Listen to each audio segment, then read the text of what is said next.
بسم اللہ الرحمن الرحیم الحمدللہ والصلاة والسلام علی رسول اللہ اشہد ان لا الہ الا اللہ وحدہ لا شریک لہ واشہد ان محمدا عبدہ ورسولہ صلی اللہ علیہ وسلم۔ صحیح بخاری کتاب الصلاۃ ہم پڑھ رہے ہیں،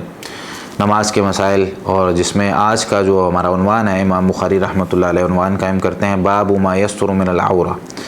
کہ اپنے جسم میں سے کون سا حصہ جو ہے وہ اس کو ڈھانپنا ضروری ہے۔ اس میں جو حدیثیں لے کر آئے ہیں، سب سے پہلی حدیث سیدنا ابو سعید خدری رضی اللہ تعالیٰ عنہ سے فرماتے ہیں عن ابی سعید الخدری رضی اللہ تعالیٰ عنہ انہ قال نہا رسول اللہ صلی اللہ علیہ وسلم عن اشتمال الصماء وان يحتبي الرجل في ثوب واحد ليس على فرجه منه شيء۔ سیدنا ابو سعید خدری رضی اللہ عنہ فرماتے ہیں کہ رسول اللہ صلی اللہ علیہ وسلم نے اشتمال الصماء سے منع فرمایا، یعنی کپڑے کو جسم پر ایسے لپیٹا جائے،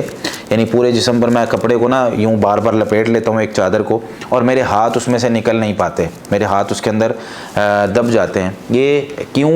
جو ہے وہ اس کا حکم دیا گیا، یہ کیوں منع کیا گیا؟ علماء کرام کہتے ہیں کہ ایک مومن کو جو ہے نا ایکٹیو رہنا چاہیے، ایک مومن میں سستی نہیں آنی چاہیے، اور کبھی بھی کوئی دشمن اس پر حملہ کرے یا راہ چلتے ہوئے کوئی کیڑا مکوڑا یا کوئی اور چیز اس پر حملہ کر دے تو بندہ اپنے ہاتھ ہی نکالتا رہ جائے اس میں سے، تو اس طریقے سے چادر کو اور کپڑے کو اپنے اوپر نہیں لپیٹنا چاہیے، اور 24 گھنٹے بندے کو جو ہے وہ چوکنا رہنا چاہیے۔ وَأَن يَحْتَبِيَ الرَّجُلُ فِي ثَوْبٍ وَاحِدٍ، اور آپ صلی اللہ علیہ وسلم نے اس طریقے سے کہ آدمی چادر اپنی باندھے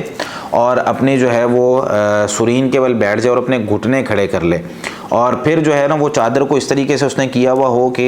اس کی چادر آگے سے اٹھی ہوئی ہو اور اس کی شرمگاہ ظاہر ہو رہی ہو، اس طریقے سے کہ لیس علی فرجہ منہ شیء، اس کی شرمگاہ کے آگے کپڑا نہ آ رہا ہو، ایسے بیٹھنے سے بھی منع فرمایا ہے۔ اور اگلی جو حدیث ہے وہ بھی اسی حوالے سے ہے کہ یہ سیدنا ابو ہریرہ رضی اللہ تعالیٰ عنہ سے ہے کہ نہى النبی صلی اللہ علیہ وسلم عن بیعتین عن اللماس والنباز، کہ نبی مکرم صلی اللہ علیہ وسلم نے دو قسم کی خرید و فروخت کرنے سے منع فرمایا ہے، لماس اور نباز۔ لماس کہتے ہیں کہ آدمی جو ہے وہ کسی ایسی چیز کو جس کو اس نے دیکھا نہیں ہے، آنکھوں پہ پٹی باندھ کے بس چھوتا ہے اور وہ کہتا ہے جی یہ آپ کی اور یہ آپ نے خرید لی، ایسی خرید و فروخت منع ہے۔ یہ انشاءاللہ کتاب البیوع میں ہم تفصیل سے اس کو پڑھیں گے۔ اور نباز کہتے ہیں پھینکنے کی جو ہے نا بیع ہوتی ہے، یعنی ہم کوئی سامنے کوئی چیزیں پڑی ہوئی ہیں، ہم کوئی چیز پھینکتے ہیں، وہ جا کے اس پہ لگتی ہے، جس چیز پہ لگے گی وہ آپ کی ہو جائے گی، آپ اس کو خرید لیں، پیسے آپ نے پہلے دے دیے ہیں۔ اس کی تفصیل بھی انشاءاللہ ہم کتاب البیوع میں پڑھیں گے۔ اور کتاب اللباس جو صحیح بخاری کی چل رہی کتاب الصلاۃ، اس کے حوالے سے جو حصہ ہم نے وہ یہاں پہ پڑھنا ہے، وَأَن يَشْتَمِلَ الصَّمَّاءَ وَأَن يَحْتَبِيَ الرَّجُلُ فِي ثَوْبٍ وَاحِدٍ۔ پچھلے ہی جو حدیث ہماری گزری ہے وہی ہے کہ آدمی جو ہے وہ استعمال الصماء کرے، یعنی کپڑے کو اپنے جسم پر لپیٹ لے، اور یہ کہ آدمی جو ہے وہ ایک ہی کپڑے میں اپنے آپ کو نیچے لپیٹ لے اور اس کی شرمگاہ پہ کوئی چیز نہ ہو۔ اسی طریقے سے ایک حدیث جو ہے وہ سیدنا عبد الرحمن بن عوف رضی اللہ تعالیٰ عنہ سیدنا ابو ہریرہ رضی اللہ تعالیٰ عنہ سے بیان کرتے ہیں کہ بعثنی ابو بکر فی تلک الحجۃ فی مؤذنین یوم النحر، کہ 10 ذوالحجہ کو مجھے سیدنا ابو بکر رضی اللہ تعالیٰ عنہ، یہ وہ حج تھا جو نبی مکرم صلی اللہ علیہ وسلم نے ان کو 9 ہجری میں حجۃ الوداع سے پہلے کرنے کا حکم دیا تھا۔